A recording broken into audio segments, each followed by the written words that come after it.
এই ভিডিঅ'টোত মই আপোনালোকলৈ লৈ আনিছোঁ এটি নিয়োগৰ বতৰা। এই নিয়োগৰ বতৰাটি জড়িত হয় অইল ইণ্ডিয়া হায়াৰ ছেকেণ্ডেৰী স্কুলৰ লগত দুলীয়াজান আৰু মৰাণত অৱস্থিত। গতিকে এই অইল ইণ্ডিয়া হায়াৰ ছেকেণ্ডেৰী স্কুলত দুলীয়াজান আৰু মৰাণত যি আছে বিভিন্ন বিষয়ৰ graduate teacher, post graduate teacher, non teaching staff খালী হৈছে। ইয়াৰ বাবে আপোনালোকে কেনেকৈ এপ্লাই কৰিব, কি যোগ্যতা লাগিব, সকলোখিনি কথা মই কৈ যাম। বহু বিষয়ৰ পদ খালী হৈছে, আৰ্ট, ছায়েন্স আৰু অন্যান্য। প্ৰথমটো হৈছে গ্ৰেজুৱেট টিচাৰ মেথমেটিক্স। আপোনালোকৰ চেলেৰি হ'ব 32,000 পৰা আৰম্ভ কৰি 1,27,000 টকা। বহুত ভাল চেলেৰি। প্ৰথমটো হৈছে বেচেলৰ ডিগ্ৰী লাগিব, মেজৰ বা অনাৰ্ছ আপোনাৰ নিজৰ বিষয়ত, সেয়া হৈছে মেথছ, মিনিমাম 45%। লগত ফিজিক্স আৰু কেমেষ্ট্ৰি ক'ৰ বা পাছ ছাবজেক্ট হিচাপে গ্ৰেজুৱেশ্যনত পঢ়া হ'ব লাগিব। লগত লাগিব BEd, কিমান লাগে পাৰ্চেণ্টেজ সেইটো কোৱা নাই, থাকিলেই হ'ল। মাষ্ট হেভ পাছ ক্লাছ 10 পাছ কৰিলেই হ'ব। অসমীয়া MIL আৰু নতুবা ইলেক্টিভ হিচাপে থাকিলেই হ'ব। আৰু অসমীয়া বা ইংৰাজী মিডিয়ামত পঢ়োৱাৰ ক্ষমতা থাকিলেই চলি যাব, দুটা পদ খালী। নেক্সট হৈছে graduate teacher English. Graduate teacher ইংৰাজীৰ বাবে বেচলাৰ্ছ ডিগ্ৰী লাগিব ইংৰাজীত, মিনিমাম 45%, BEd লাগিব। আৰু অসমীয়া, হিন্দী, ইংৰাজী মিডিয়ামত পঢ়োৱাৰ ক্ষমতা, মুঠ 3টা পদ খালী। তাৰপিছত আহিল graduate teacher Hindi. Graduate teacher হিন্দীৰ কাৰণে গ্ৰেজুৱেট ডিগ্ৰী থাকিব লাগিব হিন্দীত। আৰু ইয়াৰ বাহিৰে পলিটিকেল ছায়েন্স নতুবা জিঅ'গ্ৰাফী নতুবা হিষ্ট্ৰী নতুবা ইকনমিক্স বা এডুকেশ্যন ক'ৰ বা পাছ ছাবজেক্ট হিচাপে থাকিব লাগিব গ্ৰেজুৱেশ্যনৰ সময়ছোৱাত। BEd থাকিব লাগিব। আৰু ক্লাছ 10ত হিন্দী MIL হিচাপে বা ইলেক্টিভ হিচাপে থাকিলেও চলি যাব। অসমীয়া, হিন্দী, ইংৰাজী মিডিয়ামত পঢ়াব পাৰিব লাগিব, দুটা পদ খালী। নেক্সট হৈছে গ্ৰেজুৱেট টিচাৰ অসমীয়া আছামিজ। ইয়াৰ বাবে বেচেলৰ ডিগ্ৰী থাকিব লাগিব মেজৰ বা অনাৰ্ছ অসমীয়াত, মিনিমাম 45%। আৰু পলিটিকেল ছায়েন্স বা জিঅ'গ্ৰাফী বা হিষ্ট্ৰী বা ইকনমিক্স বা এডুকেশ্যন পাছ ছাবজেক্ট বা ক'ৰ ছাবজেক্ট গ্ৰেজুৱেশ্যনত থাকিব লাগিব। BEd থাকিব লাগিব। ক্লাছ 10 পাছ যেতিয়া মানে এপিয়াৰ হৈছিল ক্লাছ 10ত, অসমীয়া MIL বা ইলেক্টিভ ছাবজেক্ট থাকিব লাগিব। তাৰ বাহিৰে ইংৰাজী, হিন্দী বা অসমীয়া মিডিয়ামত পঢ়োৱা ক্ষমতাটো সকলোতে আছে। নেক্সট হৈছে গ্ৰেজুৱেট টিচাৰ ফিজিক্স। ইয়াৰ বাবে আপোনালোকৰ মেজৰ থাকিব লাগিব ফিজিক্সত, মিনিমাম 45%, কেমেষ্ট্ৰি আৰু মেথ ক'ৰ বা পাছ ছাবজেক্ট, আৰু BEdটো থাকিব লাগিব, মুঠ এটা পদ খালী। আৰু নেক্সট হৈছে গ্ৰেজুৱেট টিচাৰ জিঅ'গ্ৰাফী। ইয়াৰ বাবে অনাৰ্ছ থাকিব লাগিব গ্ৰেজুৱেশ্যনত জিঅ'গ্ৰাফী, মিনিমাম 45%, BEd থাকিব লাগিব। অসমীয়া MIL ইলেক্টিভ ছাবজেক্ট হিচাপে থাকিব লাগে আৰু এটা পদ খালী। নেক্সট হৈছে graduate teacher chemistry. Graduate teacher কেমেষ্ট্ৰিৰ বাবে আপোনাৰ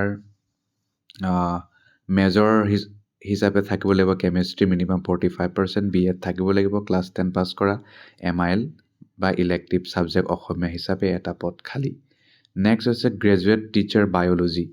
বেচেলৰ ডিগ্ৰী থাকিব লাগিব মেজৰ বা অনাৰ্ছ ইন জুলজিত, মিনিমাম 45%, বটানী আৰু কেমেষ্ট্ৰি এই দুটা এটা ক'ৰ বা পাছ ছাবজেক্ট হিচাপে থাকিব লাগিব। আৰু BEd থাকিব লাগিব, আৰু এটা পদ খালী। লাইব্ৰেৰিয়ানৰ এটা পদ খালী। ইয়াৰ কাৰণে bachelor degree in librarian information science থাকিলে হ'ল, আৰু একো নালাগে, মুঠ দুটা পদ খালী। তাৰ বাহিৰে ছেকেণ্ডটো হৈছে গ্ৰেড 6 পে স্কেল 37,500 পৰা আৰম্ভ কৰি 1,45,000 টকা, বহুত ধুনীয়া চেলেৰি PGT টিচাৰৰ। Post graduate teacher economics. ইয়াৰ বাবে মাষ্টাৰ ডিগ্ৰী থাকিব লাগিব ইকনমিক্সত, মিনিমাম 50%। আৰু বেচেলৰ ডিগ্ৰী ইকনমিক্সত মিনিমাম 45%, BEd লাগিব। ইংলিছ মিডিয়ামত পঢ়োৱাৰ ক্ষমতা এটা পদ খালী। পষ্ট গ্ৰেজুৱেট টিচাৰ PGT ফিজিক্সৰ এটা পদ খালী। ইয়াৰ কাৰণে মাষ্টাৰ ডিগ্ৰী ফিজিক্স, মিনিমাম 50%, আৰু বেচেলৰ ডিগ্ৰী ফিজিক্স, মিনিমাম 45%, এটা পদ খালী। আৰু নেক্সটটো হৈছে BEdটো লাগিবই।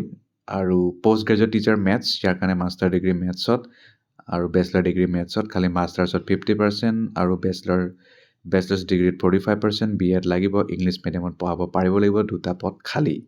পষ্ট গ্ৰেজুৱেট টিচাৰ আহি গ'ল ইংলিছ। মাষ্টাৰ ডিগ্ৰী থাকিব লাগিব ইংৰাজীত, মিনিমাম 50%, আৰু বেচেলৰ ডিগ্ৰীত 45%, BEd লাগিব। ইংলিছটো পাৰিবই, এটা পদ খালী। Post graduate teacher education master degree education minimum 50% আৰু বেচলাৰ ডিগ্ৰী সেই বিষয়ত মিনিমাম 45%, BEd লাগিব, ইংৰাজীত পঢ়াব পাৰিব লাগে, এটা পদ খালী। তাৰপিছত আহিল post graduate teacher PGT accountancy M.Com পঢ়া মিনিমাম 50%, মেজৰ অনাৰ্ছ থাকিব লাগিব গ্ৰেজুৱেশ্যনত 45%, একাউণ্টেঞ্চিত BEdটো লাগিবই আৰু এটা পদ খালী, ইংৰাজী মিডিয়ামত পঢ়োৱাৰ ক্ষমতা।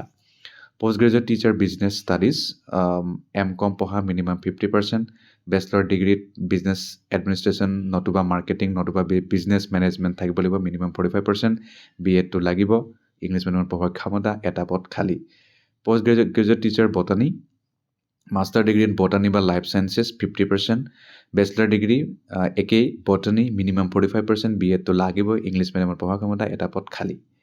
তাৰ বাহিৰে আহিল post graduate teacher computer science MSc পঢ়া কম্পিউটাৰ ছায়েন্স নতুবা master of computer application MCA minimum 50%, আৰু বেচলাৰ ডিগ্ৰী মেজৰ বা অনাৰ্ছ কম্পিউটাৰ ছায়েন্স নতুবা BCA bachelor of computer application 45%, English মিডিয়ামত পঢ়াৰ ক্ষমতা, এটা পদ খালী। ইনষ্ট্ৰাক্টৰ মেকানিকেল ক্লাছ 10 পাছ কৰা লগত 3 বছৰীয়া ডিপ্ল'মা ইন মেকানিকেল ইঞ্জিনিয়াৰিং পঢ়া খালী, 5 বছৰ এক্সপিৰিয়েঞ্চ লাগিব, প্ৰাইভেট বা গভৰ্ণমেণ্ট, দুটা পদ খালী। Instructor chemical class 10 pass diploma in chemical engineering পঢ়া মিনিমাম 5 years এক্সপিৰিয়েঞ্চ, এটা পদ খালী। Instructor petroleum class 10 pass diploma in petroleum engineering, দুটা পদ খালী, 5 বছৰ এক্সপিৰিয়েঞ্চ। ইমানেই, বহুকেইটা পদ খালী, আপোনালোকে এপ্লাই কৰিব পাৰিব। যি তথ্য আছে সকলোখিনি তথ্য দিব লাগিব, পাৰ্মানেণ্ট চাকৰিয়ে হয়। আৰু অন্যান্য কথা মই চাইছোঁ ইয়াত কি আছে, বয়স ৰিলেক্সেশ্যন য'ত যি পাব লগা আছে চব পাব গভৰ্ণমেণ্টৰ নিয়মৰ মতে, আৰু কম্পিউটাৰ বেছ পৰীক্ষা পাতিব, 50% মাৰ্কছ লাগিব, unreserved OBC NCL SC ST সকল 40%। পৰীক্ষাত কি আহিব, general English general knowledge awareness and questions on oil India limited 20% marks থাকিব তাত, reasoning mental ability knowledge on computer application 20% থাকিব, ডমেইন বা ৰেলিভেণ্ট টেকনিকেল ছাবজেক্ট নলেজ 60% থাকিব, সেইটো আপোনাৰ নিজৰ পদৰ লগত জড়িত থাকিব, আৰু BEdৰ ওপৰতো প্ৰশ্ন থাকিব, টোটেল 100% হৈ গ'ল। তাৰ বাহিৰে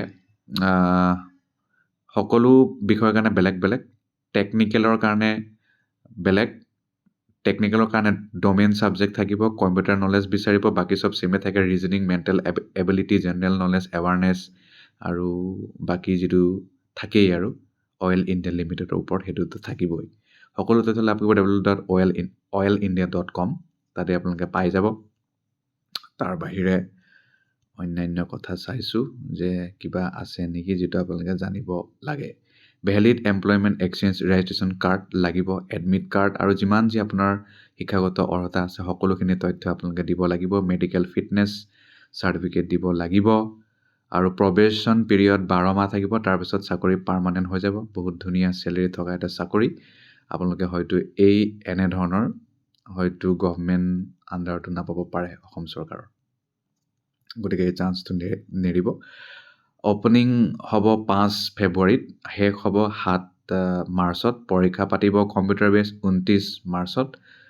এপ্লাই কৰিবলৈ হ'লে আপোনালোকে সেই ৱেবছাইট ভিজিট কৰক, পইচা দিব লাগিব, জেনেৰেল OBC সকলে 200 টকা, বাকীসকলে 1 টকাও পইচা দিব নেলাগে।